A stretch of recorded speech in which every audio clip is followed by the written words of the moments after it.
We need to talk about it. Project 2025. What is it? Who wrote it? Where did it come from? The entire far-right blueprint is 920 pages and 30 chapters. You're not going to read all that. I don't expect you to. And if you haven't even heard of Project 2025, that's okay too. But you do need to know what's in it because it's pretty terrifying. Think a playbook for Handmaid's Tale, essentially turning the US into Gilead. I've looked for some good, easy explanations of Project 2025, and there really aren't that many. This is going to be the most comprehensive and simple explanation of 2025 that you're going to get. So background, Project 2025 dates back to 1973. That's when the Heritage Foundation, a very powerful conservative think tank based in Washington, D.C., was founded. They are the writers and the architects of Project 2025. And their main mission and goal is to move America to a more far-right Christian nationalist state. They originally came to prominence when they wrote their first manifesto in 1981 titled A Mandate for Leadership. And get this. Those very same policies were the ones that were used and implemented in the Reagan administration. Seriously, around 60% of the 2,000 proposals written in the manifesto were implemented by Reagan. So now they're back again with a new edition, and this new edition is known as Project 2025. And it's supposed to provide guidance for the Don or whoever becomes the next Republican president.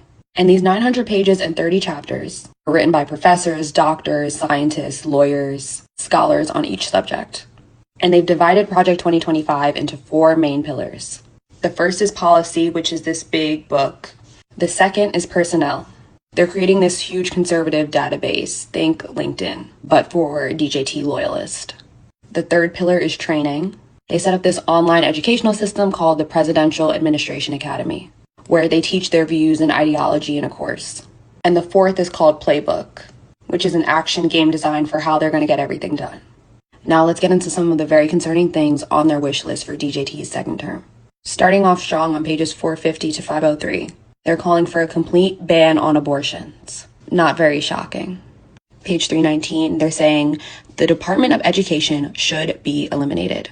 And in addition to calling for its elimination, they state that any school that requires a vaccine or mask mandate will not receive federal funding. Page 482, eliminate the Head Start program. Page 675, calling for the elimination of NOAA and the National Weather Service. Because these organizations, and I quote, have become one of the main drivers of climate change alarm industry and as such is harmful to the future U.S. prosperity. Page 133, they call for the complete dismantling of the Department of Homeland Security. In addition, they argue for the elimination of the FBI along with the Department of Justice. Page 5, they call for a complete ban on corn, writing that corn should be outlawed, the people who produce and distribute it should be imprisoned, and anyone else who participates or facilitates it should be registered. Page 104, reverse policies that allow transgender individuals to serve in the military. Gender dysmorphia is incompatible with the demands of the military service, and the use of public monies for transgender surgeries or to facilitate abortion for service members should be ended. And there's so much more, including the possibility of ending birthright citizenship, banning African American and gender studies in all levels of education, calling for an ending of any DEI programs, getting rid of gay marriage, ending the Affordable Care Act, and it also calls for the mass deportation of immigrants and proposes a plan to round up illegal migrants and lock them up and put them in camps.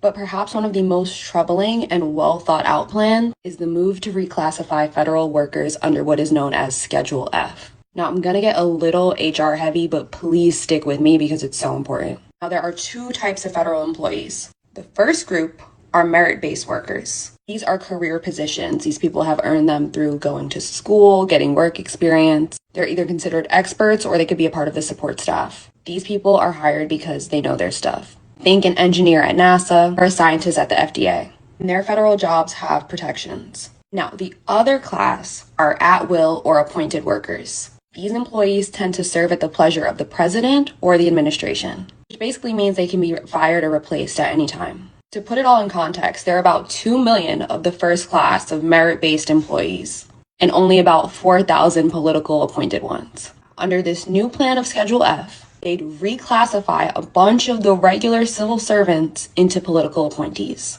That way the Don can replace them with loyalists. Now, how does replacing all of these people help him carry out his plan?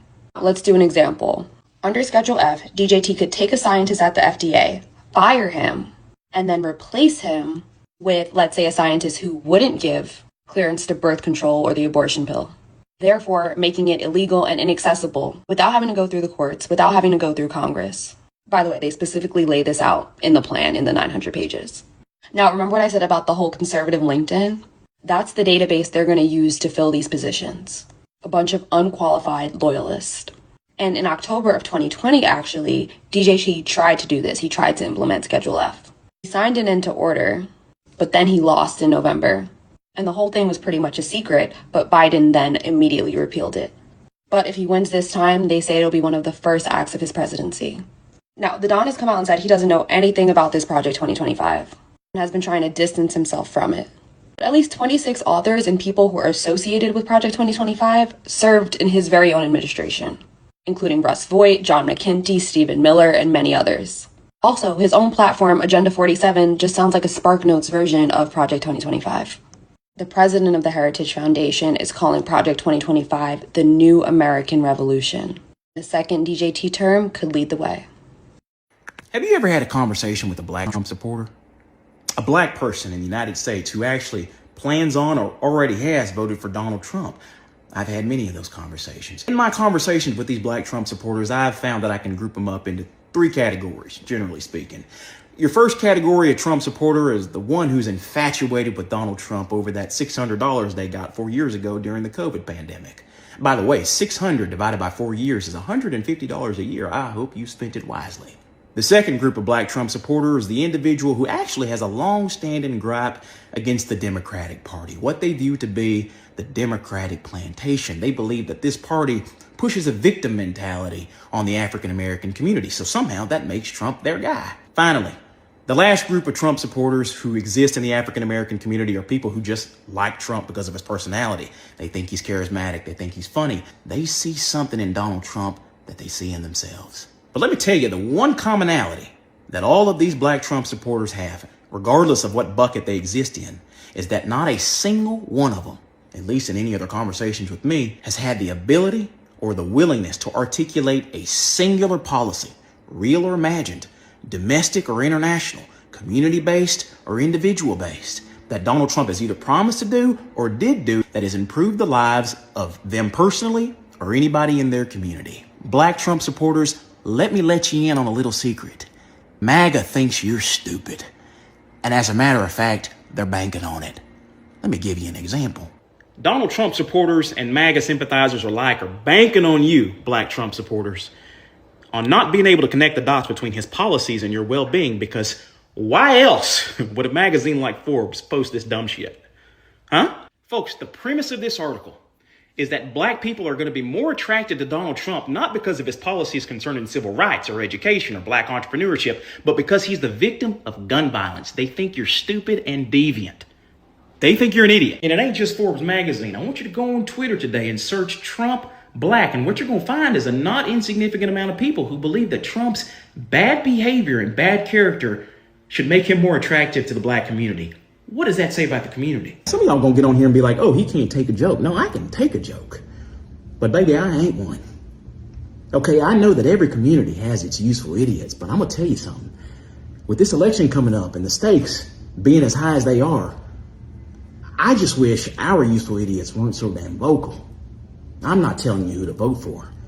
What I'm telling you to do is find some legitimate reasons to do it.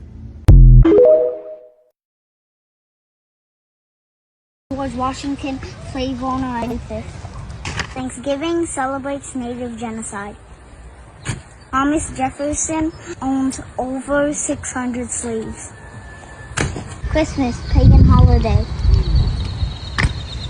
Jesus wasn't his name and he wasn't white.